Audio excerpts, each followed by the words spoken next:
Good morning, everyone. Today we'll discuss about the first phylum of animal kingdom, that is porifera.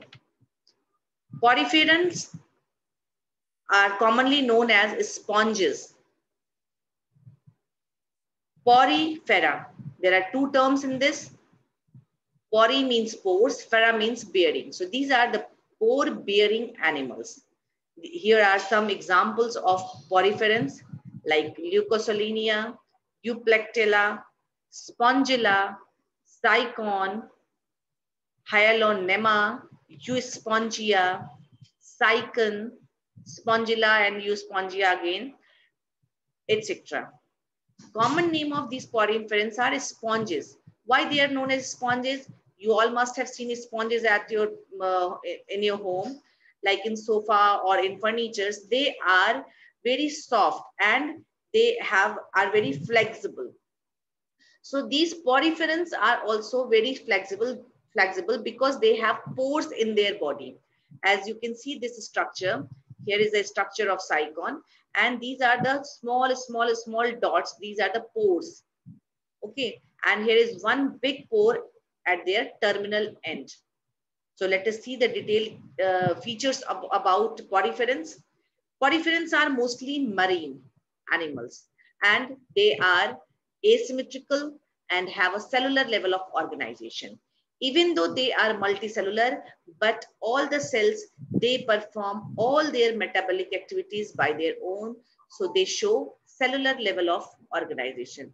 There is no division of labor. The unique feature of poriferans are having a water transport or canal system. Poriferans actually, they cannot move. They are sterile and they are animals which cannot move, sessile animals. So they remain standing at one position. So how do they get food? So to procure food, they have this water canal system. Now water enters in their body through very small minute pores known as ostia.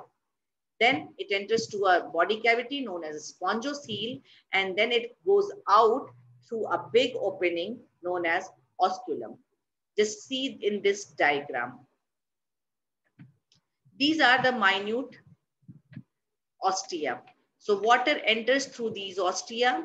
Then this cavity is known as a spongocoel cavity. So water gets filled in this cavity and then it moves out through this osculum. This opening is osculum. And when water enters and moves through this, here are some cells. These collar cells are there. These collar cells. So these collar cells, they ensure the movement of water. They move like an oar of boat and they keep the water moving so that water keeps on entering and moving outside. And in turn, if any amoeba, bacteria, algae, or any other small animals or plants enters through in the body, they take them as a food.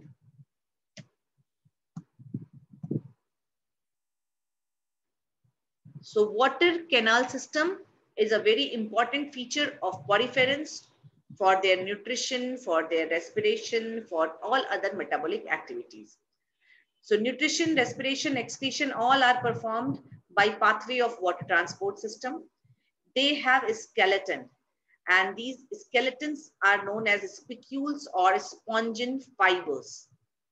See, these are the different type of spicules, spongin fibers or calcareous spicules. Small spine-like structures are there, which makes their skeleton, their body shape. Reproduction occurs by both asexual and sexual means. Asexual reproduction takes place by simple fragmentation. If body gets cut into two or different many parts, all the new parts develop into a new organism. Sexual reproduction is same as that of other animals, that is gamete formation takes place. Male gamete, sperm is produced, female gamete, egg is produced, then fertilization takes place, meiosis, and then first meiosis takes place and after fertilization and then new organism is produced. Here in sponges or in poriferans, both the type of gametes, male and female, are produced in the same body. So this kind of organisms which produces both male and female gamete, are known as hermaphrodite.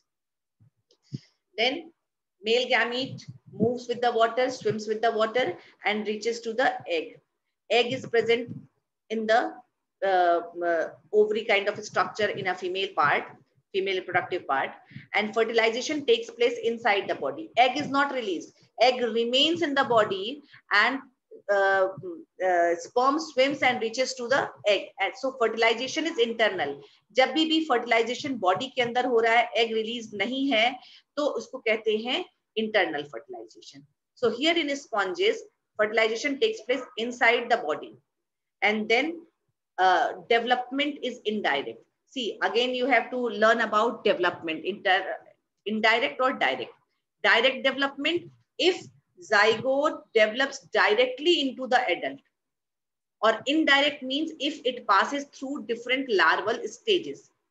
So in poriferans, it passes through many larval stages.